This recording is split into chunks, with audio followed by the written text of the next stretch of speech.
श्री कृष्ण वंदे जगद्गुरु। इदम श्री सद्गुरुवे नमः। वाङ्मय नंबर 2, जीवन देवता की साधना आराधना, ऑडियो नंबर 22। गुरुदेव ने हमें समझाया कि अध्यात्म की त्रिवेणी 3 धाराओं में प्रवाहित होती है, जिन्हें हम प्रेम, ज्ञान और बल कहते हैं। प्रेम हमारे अंतःकरण का अमृत है, ज्ञान यथार्थ को समझने का सत्य, और बल जैसे आत्मबल, मनोबल, इनका विकास। जो मनुष्य की सत्ता है वो 3 भागों में विभक्त होती है, जिन्हें हम अंतःकरण, मस्तिष्क और शरीर कहते हैं। उनको हम कारण शरीर, सूक्ष्म शरीर और स्थूल भी कहते हैं। अंतःकरण जो है उसका वैभव है प्रेम, मस्तिष्क का धन माना गया है ज्ञान, और शरीर का वर्चस्व है बल। यानी जो हमारा अंतःकरण मस्तिष्क है, यानी जो हमारा कारण शरीर है, उसका वैभव है प्रेम। जो हमारा सूक्ष्म शरीर है, यानी मस्तिष्क का जो धन है वो है ज्ञान, और जो स्थूल शरीर है उसका वर्चस्व है बल। आत्मिक प्रगति के 3 सोपान माने गए हैं, जिन्हें हम भावना, विचारणा और क्रिया प्रक्रिया कहते हैं। आगे हमने समझा कि जो मन को मारना होता है, मन को मारना अर्थात साधना अध्यात्म क्षेत्र का सबसे बड़ा पुरुषार्थ माना गया है। अब क्रमशः आगे। जीवन साधना का प्रथम सोपान आत्मनिर्माण। आत्मनिर्माण जीवन साधना का प्रथम चरण है। उस दिशा में कदम बढ़ाने के लिए किसी भी स्थिति के व्यक्ति को कुछ भी कठिनाई अनुभव नहीं होनी चाहिए। पर्दे में जकड़ी स्त्रियां, जेल में बंद कैदी, चारपाई पे पड़े रोगी और अपंग असमर्थ व्यक्ति भी आज जिस स्थिति में है उससे ऊंचा उठने, आगे बढ़ने में उन्हें कुछ भी कठिनाई अनुभव नहीं होनी चाहिए। मनोविकारों को ढूंढ निकालने और उनके विरुद्ध मोर्चा खड़ा कर देने में सांसारिकता कोई विघ्न, बाधा, अवरोध उत्पन्न नहीं कर सकती। दैनिक जीवन में निरंतर काम आने वाली आदतों को परिष्कृत बनाने का प्रयास भी ऐसा है, जिनके न बन पड़ने का कोई कारण नहीं। आलस्य में समय न गंवाना, हर काम नियत समय पर नियमित रूप से उत्साह और मनोयोग पूर्ण करना, ये आदत डाली जाए तो प्रतीत होगा कि अपना क्रियाकलाप कितना उत्तम, कितना व्यवस्थित, कितना अधिक संपन्न हो रहा है।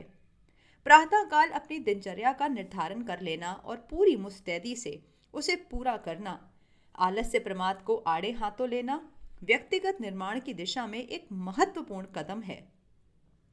जल्दी सोने, जल्दी उठने की एक छोटी सी आदत को लें तो प्रतीत होता है कि प्रातःकाल का कितना बहुमूल्य समय मुफ्त ही हाथ लग जाता है, और उसका जिस भी कार्य में उपयोग किया जाए उसमें सफलता का कैसा स्वर्ण अवसर मिलता है। क्या व्यायाम, क्या अध्ययन, क्या भजन, कुछ भी कार्य प्रातःकाल किया जाए चौगुना प्रतिफल उत्पन्न करेगा। जो लोग देर में सोते और देर में उठते हैं वह यह नहीं जानते कि प्रातःकाल का ब्रह्म मुहूर्त इतना बहुमूल्य है जिसे हीरे मोतियों से भी नहीं तौला जा सकता। नियमित दिनचर्या का निर्धारण और उस पर हर दिन पूरी मुस्तैदी के साथ आचरण देखने में यह बहुत छोटी बात मालूम पड़ती है, पर यदि उसका परिणाम देखा जाए तो प्रतीत होगा कि हमने 1/4 जिंदगी को बर्बादी से बचाकर कहने लायक उपलब्धियों में नियोजित कर लिया। अस्त व्यस्त और अनियमित व्यक्ति यूं तो साधारण ढील पोल के दोषी ठहराए जाते हैं, पर बारीकी से देखने पर स्पष्ट हो जाता है कि वे लगभग आधी जिंदगी जितना बहुमूल्य समय नष्ट कर देते हैं, जिसका यदि क्रमबद्ध उपयोग हो सकता होता तो प्रगति की कितनी ही कहने लायक उपलब्धियां सामने आती। यदि 1 घंटा रोज कोई व्यक्ति उपयोगी अध्ययन में लगाता रहे तो कुछ ही समय में वह ऐसा ज्ञानवान बन सकता है कि जिसकी विद्या और बुद्धि पर स्पर्धा की जा सके। स्वच्छता और व्यवस्था ऐसा गुण है जिसमें किसी की सुरुचि का सहज ही परिचय प्राप्त किया जा सकता है। गंदगी से घृणा और स्वच्छता से प्रेम रखा जाए तो वह उत्साही बना रहेगा, जिसके आधार पर शरीर, वस्त्र, फर्नीचर, पुस्तकें, स्टेशनरी, बर्तन, फर्श, चित्र, साइकिल आदि संबंधित सामान को स्वच्छ एवं सुव्यवस्थित रखा जा सके।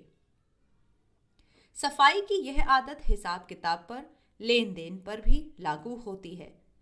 घर दफ्तर को, बच्चों को, वस्तुओं को साफ सुथरा रखकर न केवल आगंतुकों को अपनी सुरुचि का परिचय देते हैं, वरन अपने स्वभाव में अनोखी विशेषता उत्पन्न करते हैं।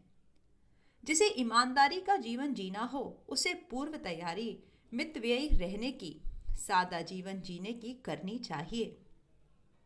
जो कम में गुजारा करना जानता है, उसी के लिए यह संभव है कि कम आमदनी से संतोषपूर्वक निर्वाह कर ले। ईमानदारी से आय सीमित रहती है, उतनी नहीं हो सकती जितनी बेईमानी अपनाने से। ऐसी दशा में यदि श्रेष्ठ जीवन जीना हो तो अपने खर्चे जहां तक संभव हो घटाने चाहिए। जिसने खर्चे बढ़ा रखे हैं, उसे उनकी पूर्ति के लिए बेईमानी का रास्ता अपनाना पड़ेगा। फिजूल खर्ची निर्दोष भी मालूम पड़ सकती है। अपना कमाना, अपना उड़ाना, इसमें किसी को क्या ऐतराज होना चाहिए, परंतु बात इतनी सरल है नहीं। प्रकारांतर से फजूल खर्ची बेईमानी अपनाने के लिए बाध्य करती है। अनियंत्रित खर्च करने की आदत बढ़ती ही जाती है और वह देखते देखते उस सीमा को छूती है जहां न्यूनचित आमदनी कम पड़े और घटोत्तरी की पूर्ति के लिए बेईमानी पर उतारू होना पड़े। जिसने आमदनी और खर्च का तालमेल बैठाना सीखा है, वही कुछ सत्कर्मों के लिए भी बचा सकता है। अन्यथा सदुद्देश्य की दृष्टि से अत्यंत महत्वपूर्ण कार्य भी आर्थिक तंगी के कारण रुके पड़े रहेंगे। सादगी की जीवनचर्या सस्ती पड़ती है, कम समय लेती है। अस्तु मितव्ययी व्यक्ति के लिए ही यह संभव होगा कि वह आदर्शवादी जीवन जी सके और परमार्थ की दिशा में कुछ कहने लायक योगदान दे सके। दूसरों का आदर करना, सद्व्यवहार का अभ्यस्त होना, मधुर वचन बोलना, ये व्यक्ति की गरिमा बढ़ाने वाली साधनाएं हैं। मनुष्य सामाजिक प्राणी है, उसे दूसरों के साथ मिलजुल कर रहना पड़ता है। स्नेह सौहार्द का वातावरण तभी बना रह सकता है जब दूसरों के साथ शालीनता का व्यवहार किया जाए। अहंकारी व्यक्ति दूसरों को तुच्छ समझते हैं और कटु वचन एवं दुर्व्यवहार पर उतारू रहते हैं। उद्वत, आतंकवादी, उच्छृंखल आचरण करके कोई अपने अहंकार की पूर्ति होने की बात सोच सकता है, पर वस्तुतः वह हर किसी की दृष्टि में अपना सम्मान खोता है, स्तर गिराता है और घृणास्पद बनता है। उद्धत आचरण से संभव है सामने वाला चुप ही रहे, परंतु उसका स्नेह तो चला ही जाता है। इस प्रकार क्रोधी, अशिष्ट, उच्छृंखल व्यक्ति अपना नाम बढ़ाने की बात सोचता है, पर वस्तुतः उसे निरंतर खोता चला जाता है।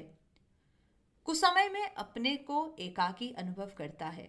स्नेह सहयोग से वंचित होकर वह भूत वेताल की अशांत अतृप्त मन स्थिति में जा फंसता है। ईर्ष्या, द्वेष, झूठ, छल, प्रपंच, दुर्भिसंधि, षड्यंत्र, शोषण, अपहरण, आक्रमणों की आसुरी मनोवृत्ति अपनाकर मनुष्य अपराधी आचरण ही करता है। उसकी गतिविधियां ऐसी हो जाती हैं जिससे मनुष्य सबकी आंखों में गिरता है, यहाँ तक कि अपनी आंखों में भी। धन या पद पाने की अपेक्षा लोक श्रद्धा प्राप्त करना अधिक मूल्यवान है। दुष्ट दुराचारी बनकर कोई यदि साधन संपन्न बन जाए तो यही कहा जाना चाहिए कि उसने खोया बहुत पाया कम। व्यसनी, व्यभिचारी, आलसी और प्रमादी, आतंकवादी, अत्याचारी उस सुखद उपलब्धि से वंचित ही रहते हैं जिसे पाने के लिए यह कुमार्ग अपनाया। दुर्भावनाओं और दुष्प्रवृत्तियों का आश्रय लेकर मनुष्य दूसरों की जितनी हानि करता है, उसकी तुलना में अपनी असंख्य गुनी अधिक हानि कर लेता है। समय को नियमितता के बंधनों में बांधा जाना चाहिए। 24 घंटे की निर्धारित दिनचर्या बनानी चाहिए और उस पर तत्परता पूर्वक चलते जाना चाहिए। समय ही सबसे बड़ी संपदा है, उसका एक क्षण भी बर्बाद नहीं होना चाहिए। शरीर की क्षमता के अनुरूप श्रम किया जाए, काम का स्तर और सिलसिला बदलते ही रहा जाए तो थकान नहीं चढ़ेगी। हर काम में दिलचस्पी पैदा की जाए और उसे खेल समझते हुए पूरे मनोयोग के साथ करना चाहिए। यह आदत पड़ जाए तो दुर्बल शरीर वाला व्यक्ति भी बिना थके बहुत काम कर सकता है। आहार विहार विवेकपूर्ण और क्रमबद्ध होना चाहिए। समय अनुसार काम बदलने से विश्राम और विनोद का उद्देश्य पूरा हो सकता है। सामने प्रस्तुत कामों को दिलचस्पी और मनोयोग के साथ करने का अभ्यास करना मनोनिग्रह का सर्वोत्तम योगाभ्यास है। उस साधना में निष्णात व्यक्ति हाथों हाथ क्रिया कुशलता के अभिवर्धन और सफलताओं के वर्ण का उत्साहवर्धक लाभ प्राप्त करता है। मन को, मस्तिष्क को अस्त व्यस्त उड़ने की छूट नहीं देनी चाहिए। शरीर की तरह उसे भी क्रमबद्ध और उपयोगी चिंतन के लिए साधा जाना चाहिए। कुसंस्कारी मन बनेल सुअर की तरह कहीं भी किधर भी दौड़ लगाता रहता है। शरीर भले ही विश्राम करे पर मन तो कुछ सोचेगा ही। यह सोचना भी शारीरिक श्रम की तरह ही थकाने वाला होता है। समय की बर्बादी की तरह ही अनुपयोगी और निरर्थक चिंतन भी हमारी बहुमूल्य शक्ति को नष्ट करता है। दुष्ट चिंतन भी हमारी बहुमूल्य शक्ति को नष्ट करता है। दुष्ट चिंतन तो आग से खेलने की तरह है। आज की परिस्थितियों में जो संभव नहीं, वैसी आकाश पाताल जैसी कल्पनाएं करते रहने, योजनाएं बनाते रहने से मनुष्य अव्यवहारिक बनता जाता है। व्यभिचार, आक्रमण, षड्यंत्र जैसी कल्पनाएं करते रहने से मन निरंतर कुलुषित होता चला जाता है और उपयोगी योजनाएं बनाने के लिए गहराई तक प्रवेश कर सकना उसके लिए संभव नहीं रहता है। उद्धत आचरण शरीर को नष्ट करते हैं और उद्धत विचार मन मस्तिष्क का सत्यानाश कर सकते हैं। मनोनिग्रह का योगाभ्यास में बहुत महात्म्य गाया गया है। इस चित्त निरोध का व्यवहारिक स्वरूप यही है कि जिस दिशा को हम उपयोगी मानते हैं और जिस संदर्भ में सोचना आवश्यक समझते हैं, उसी ओर हमारी विचारणा गतिशील रहे। वैज्ञानिकों, बुद्धिजीवियों और योगाभ्यासियों में यही विशेषता होती है कि वे अपने मस्तिष्क को निर्धारित प्रयोजन पर ही लगाए रहते हैं। अस्त व्यस्त उड़ानों में उसे तनिक भी नहीं भटकने देते। यह आदत हमें डालनी चाहिए कि चिंतन का क्षेत्र निर्धारित करके उस पर मन को केंद्रित करने की आदत डाली जा सके तो मस्तिष्कीय प्रखरता का, मनोबल संपादन का द्वार खुल जाएगा और मंद बुद्धि जैसी मस्तिष्कीय बनावट रहते हुए भी अपने चिंतन क्षेत्र में निष्णात बन जाएंगे। समय की दिनचर्या में बंधकर शरीर का श्रेष्ठतम उपयोग किया जा सकता है। मन का महत्व शरीर से कम नहीं, अधिक है। उसका भटकाव रोककर उसे उपयोगी निर्दिष्ट चिंतन में यदि साधा जाना संभव हो सके तो मस्तिष्क की विचार शक्ति से बहुमूल्य लाभ उठाया जा सकता है। समुन्नत जीवन विकास में यह शरीर और मन पर बंधन लगाने की साधना सही रूप से तप, तितीक्षा का, व्रत, संयम का उच्च स्तरीय लाभ दे सकती है। उपयुक्त पंक्तियों में कुछ मोटे सुझाव संकेत भर हैं।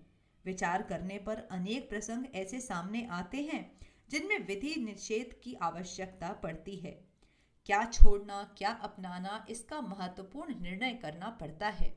ये हर दिन प्रस्तुत परिस्थितियों और आवश्यकताओं को देखते हुए किया जाना चाहिए।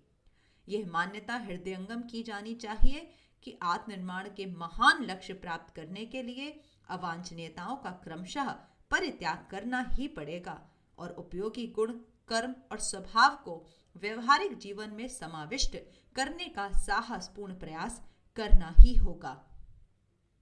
विधि और निषेध के 2 कदम क्रमबद्ध रूप से निरंतर उठाते चलने की व्रतशीलता ही हमें आत्मिक प्रगति के उच्च लक्ष्य तक पहुंचा सकने में समर्थ हो सकती है।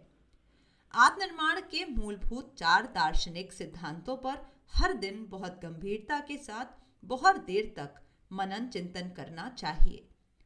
जब भी समय मिले 4 तथ्यों को 4 वेदों का सार तत्व मानकर समझना और हृदयंगम करना चाहिए। ये तथ्य जितनी गहराई तक अंतःकरण में प्रवेश कर सकेंगे, प्रतिष्ठित हो सकेंगे, उसी अनुपात से आत्मनिर्माण के लिए आवश्यक वातावरण बनता चला जाएगा। आत्मदर्शन का प्रथम तथ्य है आत्मा को परमात्मा का परम पवित्र अंश मानना और शरीर एवं मन को उससे सर्वदा भिन्न मात्र वाहन अथवा औजार भर समझना। शरीर और आत्मा के स्वार्थों का स्पष्ट वर्गीकरण करना। काया के लिए उससे संबंधित पदार्थों एवं शक्तियों के लिए हम किसी सीमा तक क्या करते हैं, इसकी लक्ष्मण रेखा निर्धारित करना और आत्मा के स्वार्थों की पूर्ति के लिए अपनी क्षमताओं का एक बड़ा अंश बचाना और उसे आत्मकल्याण के प्रयोजन में लगाना। दूसरा आध्यात्मिक तथ्य है मानव जीवन को ईश्वर का सर्वोपरि उपहार मानना, इसे लोक मंगल के लिए दी हुई परम पवित्र अमानत स्वीकार करना स्पष्ट है कि प्राणी मात्र को ईश्वर की संतान मानना। निष्पक्ष न्यायकारी पिता समान रूप से ही अपने सब बालकों को अनुदान देता है। मनुष्य को इतने सुविधा साधन वह विलासिता और अहिंसा की पूर्ति के लिए देकर पक्षपाती और अन्याय नहीं बन सकता। जो मिला वह खजांची के पास रहने वाली बैंक की अमानत की तरह है। संसार को सुखी समुन्नत बनाने के लिए ही मनुष्य को विभिन्न सुविधाएं मिली हैं। उनमें से निर्वाह के लिए न्यूनतम भाग अपने लिए रखकर शेष को लोक मंगल के लिए ईश्वर के इस सुरम्य उद्यान को अधिक सुरम्य सुविकसित बनाने के लिए खर्च किया जाना चाहिए। तीसरा महासत्य है अपूर्णता को पूर्णता तक पहुंचाने का जीवन लक्ष्य प्राप्त करना। दोष दुर्गुणों का निराकरण करते चलने और गुण कर्म स्वभाव की उत्कृष्टता बढ़ाते चलने से ही ईश्वर और जीव के बीच की खाई पट सकती है। इन्हीं दो कदमों को साहस और श्रद्धा के साथ अनवरत रूप से उठाते रहने पर जीवन लक्ष्य तक पहुंचना संभव हो सकता है। उत्कृष्ट चिंतन और आदर्श कर्तृत्व की नीति अपनाकर ही आत्मा को परमात्मा बनने और नर को नारायण स्तर तक पहुंचाने का अवसर मिल सकता है। स्वर्ग, मुक्ति, आत्मदर्शन, ईश्वर प्राप्ति आदि इसी अपूर्णता के निराकरण का काम है। चौथा महासत्य है इस निखिल ब्रह्मांड को ईश्वर की साकार प्रतिमा मानना। श्रम सीकरों और श्रद्धा सद्भावना को अमृत जल से उसका अभिषेक करने की तप साधना करना। दूसरों के दुख बांटने और अपने सुख बांटने की सहृदयता विकसित करना। आत्मीयता का अधिकाधिक विस्तार करना। अपनेपन को शरीर परिवार तक सीमित न रहने देकर उसे विश्व संपदा मानना और अपने कर्तव्यों को छोटे दायरों में थोड़े लोगों तक सीमित न रखकर अधिक व्यापक बनना। ये चार सत्य, चार तथ्य ही समस्त अध्यात्म विज्ञान के साधना विधान के केंद्र बिंदु हैं। चार वेदों की सार तत्व यही हैं। इन्हीं महासत्यों को हृदयंगम करने और उन्हें व्यवहार में उतारने से परम लक्ष्य की प्राप्ति होती है, जीवनोद्देश्य पूर्ण होता है। इन महासत्यों को जितनी श्रद्धा और जागरूकता के साथ अपनाया जाएगा, आत्मनिर्माण उतना ही सरल और सफल होता चला जाएगा। युग निर्माण की दिशा में बढ़ते हुए हमें सर्वप्रथम आत्मनिर्माण पर ही ध्यान केंद्रित करना चाहिए। आत्मबोध से देवत्व की प्राप्ति। व्यक्ति स्वयं क्या है? जीवन का स्वरूप एवं लक्ष्य क्या है? जीवन के साथ जुड़ी हुई विभूतियों का सही उपयोग क्या है? इन प्रश्नों को उपेक्षा के गर्त में डाल देने से एक प्रकार की आत्मविस्मृति छाई रहती है। अंतःकरण मूर्छित स्थिति में जा पहुंचता है और जीवन नीति का गंभीर निर्धारण हो नहीं पाता। इंद्रियों की उत्तेजना ही प्रेरणा बनकर रह जाती है। प्रचलित ढर्रे का अनुकरण ही स्वभाव बन जाता है। अहंता की तृप्ति के इर्द गिर्द ही तथाकथित प्रगति कामना चक्कर काटती रहती है। अन्य कीट पतंगों की तरह नर पशु भी पेट और प्रजनन के लिए किसी प्रकार जीवित रहता और मौत के दिन पूरे करता है।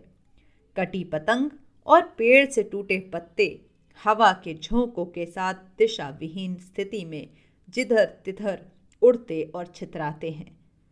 हम भी जीवन को इसी प्रकार जीने के लिए जीते रहते हैं। कोई उच्च उद्देश्य सामने न रहने और उस दिशा में कोई महत्वपूर्ण प्रयास न बन पड़ने पर जीवन का आनंद मिल नहीं पाता।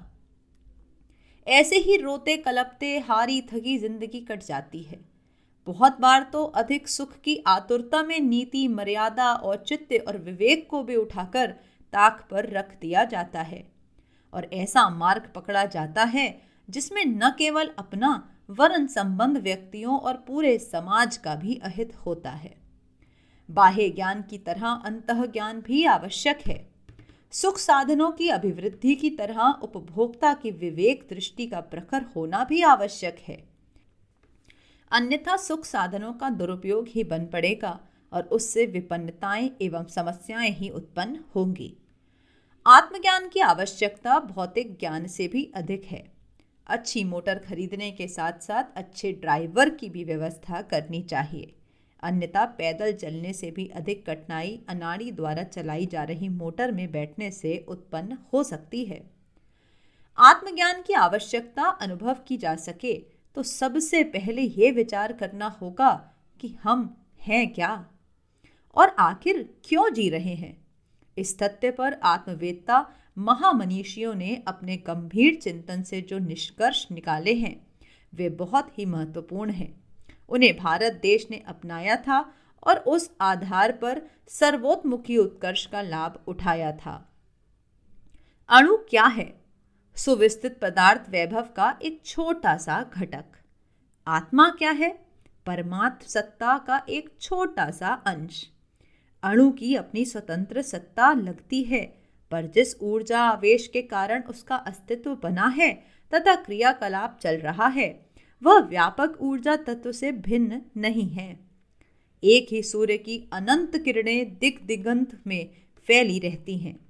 एक ही समुद्र में अनेकानेक लहरें उठती रहती हैं।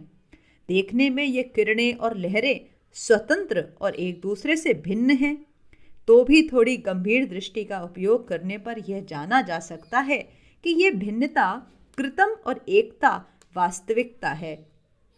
अलग अलग रत्नों के बीच रहने वाले आकाश अपनी सीमा में बंधे होने के कारण अलग अलग लगते हैं, तो भी उसका अस्तित्व निखिल आकाशीय सत्ता से भिन्न नहीं है। पानी में अनेक बुलबुले उठते और विलीन होते रहते हैं। बहती धारा में भंवर पड़ते हैं। दिखने में बुलबुले और भंवर अपना स्वतंत्र अस्तित्व प्रकट कर रहे होते हैं, पर यथार्थ में वे प्रवहमान जलधारा की सामयिक हलचल मात्र हैं। जीवात्मा की सत्ता स्वतंत्र दिखती भर है, पर न केवल वह, उसका अस्तित्व एवं स्वरूप भी व्यापक चेतना का एक अंश मात्र है।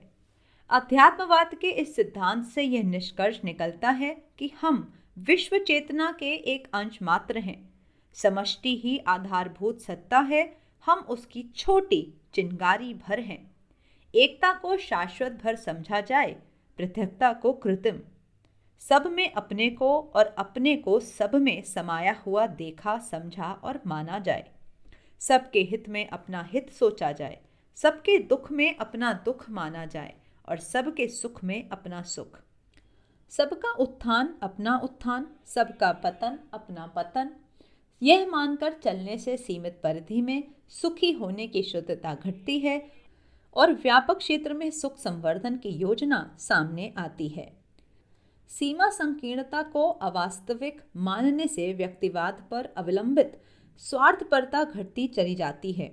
अपने को बड़ी मशीन का एक छोटा पुर्जा भर समझने से यह बात ध्यान में रहती है कि उसकी निजी उपयोगिता भी पूरी मशीन का अंग बनकर रहने में ही है। अलग से अगर बड़प्पन सुखोपभोग की बात सोची जाएगी तो यह पृथकता अपनाकर कुछ लाभ नहीं उठाया जा सकेगा, हानि ही होगी। घड़ी से अलग निकलकर एक पुर्जा बाजार में बिकने चला जाए तो उसे कोई दो कौड़ी का न पूछेगा और मिलने पर उपेक्षा पूर्वक इधर उधर पटक देगा। पर यदि वह पूरी घड़ी के साथ हो तो घड़ी को मिलने वाले सम्मान में वह भी समान रूप से भागीदार बना रहेगा। पृथकतावादी स्वार्थपरता पर अंकुश लगाने और समूहवादी गतिविधियां अपनाने में यह एकता का दर्शन बहुत काम करता है। अपनापन ही प्यारा लगता है। ये आत्मीयता जिस पदार्थ अथवा प्राणी के साथ जुड़ जाती है वही आत्मीय परम प्रिय लगने लगता है। अपनेपन का दायरा छोटा हो तो मात्र शरीर की, बहुत हुआ तो परिवार की सुख सुविधा सोची जाती रहेगी। वह थोड़ा सा क्षेत्र ही अपना प्रतीत होगा और उतने तक ही प्रिय लगने की परिधि सीमित बनकर रह जाएगी। यह क्षेत्र जितना अधिक बढ़ेगा उतनी ही प्रियता की परिधि विस्तृत होती चली जाएगी। सभी अपने लगेंगे तो अपना परिवार अत्यंत सुविस्तृत बन जाएगा। प्रिय पात्रों की मात्रा जितनी ही बढ़ती है उतना ही सुख संतोष मिलता है। यदि व्यापक क्षेत्र में आत्मीयता विस्तृत कर ली जाए तो अपनेपन का प्रकाश बढ़ता जाएगा और उस सारे क्षेत्र का वैभव परम प्रिय लगने लगेगा। उन्नति में, वृद्धि और विस्तार में हर किसी को गर्व गौरव अनुभव होगा। बड़े उत्तरदायित्व समझना ही बड़प्पन का चिन्ह है। ये अनुभूतियां उन्हें सहज ही मिल सकती हैं जो सीमा बंधनों की तुच्छता को निरस्त करके समष्टि के साथ जुड़े हुए कर्तव्यों का पालन करने के लिए कटिबद्ध होते हैं। एकता का दूसरा निष्कर्ष यह निकलता है कि अंशी के सारे गुण सूक्ष्म रूप से अंश में विद्यमान रहते हैं। अस्तु परमात्मा की समस्त विशेषताएं तथा संभावनाएं आत्मा में विद्यमान है। उन्हें विकसित करने का साहस जुटाकर उच्चतम स्तर तक पहुंचाया जा सकता है। चिंगारी में वे सभी संभावनाएं मौजूद रहती हैं जो दावानल में पाई जाती हैं। विशाल वृक्ष का सारा ढांचा बीज के भीतर मौजूद है। प्राणी की आकृति और प्रकृति का अधिकांश स्वरूप उस नन्हे से शुक्राणु में पूरी तरह मौजूद रहता है, जो कि आंखों से दिखाई तक नहीं पड़ता। ब्रह्मांड के ग्रह नक्षत्र जिस रीति नीति पर अपना क्रियाकलाप चला रहे हैं, उसी का अनुकरण सौर मंडल करता है और उसी लकीर पर अणु परमाणु के परिभ्रमण प्रयास चलते हैं। छोटे से परमाणु के भीतर एक पूरे सौर मंडल का नक्शा देखा जा सकता है। एटम के भीतर काम कर रहे इलेक्ट्रॉन, प्रोटॉन, न्यूट्रॉन आदि की भ्रमण गतियां तथा कक्षाएं लगभग वैसी ही हैं जैसी कि सौर मंडल के ग्रह उपग्रहों की। इस तथ्य को समझ लेने के उपरांत यह स्पष्ट हो जाता है कि जीव की मूल सत्ता गुणों की दृष्टि से ईश्वर के समतुल्य ही है। इस संभावना को विकसित करना मनुष्य जीवन में ही संभव हो सकता है। अस्तु उच्च पद प्रदान करने में नियोजित की जाने वाली प्रतियोगिताओं की तरह ही अपना मनुष्य जीवन मिला हुआ है। जिन्हें परीक्षा में भाग लेने का अवसर मिला है, वे अपनी प्रतिभा और पुरुषार्थ परायणता का परिचय देकर उत्तीर्ण होने का प्रमाण पत्र प्राप्त करते और प्रतियोगिता जीतकर उच्च पद पाते हैं।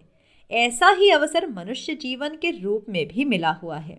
उसकी सार्थकता इसमें है कि अपने छोटे से जीवात्मा स्तर को विकसित करके महाआत्मा देवात्मा की कक्षाएं पार करते हुए परम आत्मा उत्कृष्टतम आत्मा बनने की पूर्णता का लक्ष्य प्राप्त करे। उत्कृष्ट चिंतन और आदर्श कर्तृत्व की उदार रीति नीति अपनाने वाले ही महान जीवन लक्ष्य को प्राप्त करते देखे जाते हैं। मनुष्य जीवन भगवान का प्राणी को दिया गया सबसे बहुमूल्य उपहार है। इससे अधिक महत्वपूर्ण चेतन संरचना उसके भंडार में और कोई नहीं है। इसे अनुपम और अद्भुत कह सकते हैं। बोलना, सोचना, शिक्षा, कला, आजीविका, उपार्जन, भोजन, निश्चिंतता, वस्त्र, निवास, चिकित्सा, वाहन, परिवार, समाज, शासन, कृषि, पशुपालन, वैज्ञानिक उपकरण एवं अनेकानेक सुख साधनों की सुविधा सृष्टि के अन्य किसी भी प्राणी को प्राप्त नहीं है। यहाँ यह प्रश्न उठता है कि सभी प्राणी ईश्वर के पुत्र हैं। एक समदर्शी पिता को अपनी संतानों के साथ समान व्यवहार करना चाहिए और समान अनुदान देने चाहिए। फिर ऐसा क्यों हुआ कि मनुष्य को ही इतना अधिक दिया गया और अन्य प्राणी उससे वंचित रखे गए? यदि ये विभूतियां मात्र मौज करने के लिए ही मनुष्य को मिली होती तो निश्चय ही इसे अन्याय और पक्षपात कहा जाता। किंतु परमात्मा न तो ऐसा है और न ऐसी नीति अपना सकता है जो उसके महान गौरव पर उंगली उठाने का अवसर देती हो। मनुष्य को अधिक विश्वस्त, अधिक प्रामाणिक और समझदार बड़ा पुत्र माना गया है और उसके हाथ में वे अतिरिक्त साधन सौंपे गए हैं जिनके सहारे वे ईश्वर के इस सुरम्य उद्यान संसार को अधिक सुंदर, अधिक सुविकसित, अधिक समुन्नत और अधिक सुसंस्कृत बना सके। खजांची के पास ढेरों सरकारी रुपया रहता है। शस्त्र भंडागार का स्टोर कीपर सेना के हथियार और गोला बारूद अपने ताले में रखता है। मिनिस्टरों को अनेक सुविधा साधन एवं अधिकार मिले होते हैं। ये सब विशुद्ध रूप से अपनाते हैं। इन्हें निजी लाभ के लिए प्रयुक्त नहीं किया जा सकता। खजांची, स्टोर कीपर, मिनिस्टर आदि अपने अधिकार की वस्तुओं को निजी उपयोग में खर्च करने लगें तो ये उनका अपराध माना जाएगा और दंड मिलेगा। ठीक इसी प्रकार मनुष्य को जो मिला है वह संसार को अधिक सुखी, समुन्नत बनाने के लिए मिली हुई धरोहर के रूप में है। उसमें से औसत नागरिक के स्तर का निर्वाह भर अपने उपयोग में लिया जा सकता है। इसके अतिरिक्त समय, श्रम, ज्ञान एवं धन के पद प्रभाव आदि के रूप में जो वैभव मिला है, उसका जितना अंश शेष रह जाता है उसे लोक मंगल के लिए नियोजित किए रहना मनुष्य जीवन का दूसरा प्रयोजन है। शरीर और मन जीवन रूपी रथ के पहिए और घोड़े हैं। इनकी काम करने के 2 हाथ, आगे बढ़ने के 2 पैरों से उपमा दी जा सकती है। अंतःकरण की आस्था एवं आकांक्षा के अनुरूप ये दोनों ही स्वामी भक्त सेवक सदा कार्य करने के लिए तत्पर रहते हैं। शरीर की अपनी स्वतंत्र कोई सत्ता या इच्छा नहीं, वह जड़ है। इंद्रियां भी जड़ पंच तत्वों से बनी हैं। अंतःकरण में जैसी उमंगें उठती हैं, उसी दिशा में शरीर की क्रियाशीलता चल पड़ती है। इसी प्रकार मन भी अपनी मर्जी से कुछ नहीं करता। उसमें सोचने का गुण तो है, पर क्या सोचना चाहिए ये निर्धारण करना अंतःकरण का काम है। सज्जनों का चिंतन एवं कर्तृत्व एक तरह का होता है और दुर्जनों का दूसरी तरह का। इसमें दोनों के शरीर और मन सर्वदा निर्दोष होते हैं। अंतः प्रेरणा कर निर्देश बचाते रहना भर उनका काम है। शरीर को दुष्कर्म करने या मन को दुर्बुद्धिग्रस्त होने का जो दोष दिया जाता है, वह अवास्तविक है। इन दोनों को प्रेरणा एवं दिशा देने का काम अंतःकरण रूपी सारथी का है। शरीर में क्रिया, मन में विचारणा और अंतरात्मा में भावना काम करती है। भावनाओं को ही श्रद्धा, आस्था, निष्ठा, मान्यता आदि के नाम से जाना जाता है। इन्हीं सब के समन्वय से आकांक्षा उभरती है और फिर उसी की निर्देशित दिशा में शरीर और मन के सेवक काम करने के लिए कटिबद्ध हो जाते हैं। आत्मज्ञान का अर्थ है अंतरात्मा के गहन स्तर में ये अनुभूति एवं आस्था उत्पन्न करते रहना कि हम सतचित आनंद परम सत्ता के अविच्छिन्न अंग हैं। हमें पूर्णता प्राप्ति के लिए श्रेष्ठतम जीवन क्रम अपनाना है और जो उपलब्ध है उसे लोकहित के लिए प्रयुक्त करना है।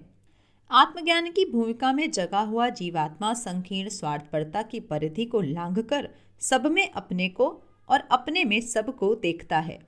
इसलिए उसके सामने व्यक्तिवादी आपाधापी फटकने भी नहीं पाती।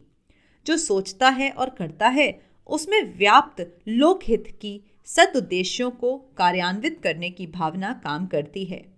कहना न होगा कि आत्मबोध से लाभान्वित आत्माओं को प्रत्येक विचारणा और प्रत्येक क्रिया पद्धति में मात्र आदर्शवादिता ही उभरती झलकती दिखाई पड़ती है। ऐसे लोग अभावग्रस्त और संकटग्रस्त हो सकते हैं, पर अंतःकरण में उन्हें असीम आनंद और संतोष की अनुभूति हर घड़ी होती रहती है। भगवान बुद्ध को जिस दिन आत्मज्ञान हुआ, उसी दिन से दिव्य मानव बन गए।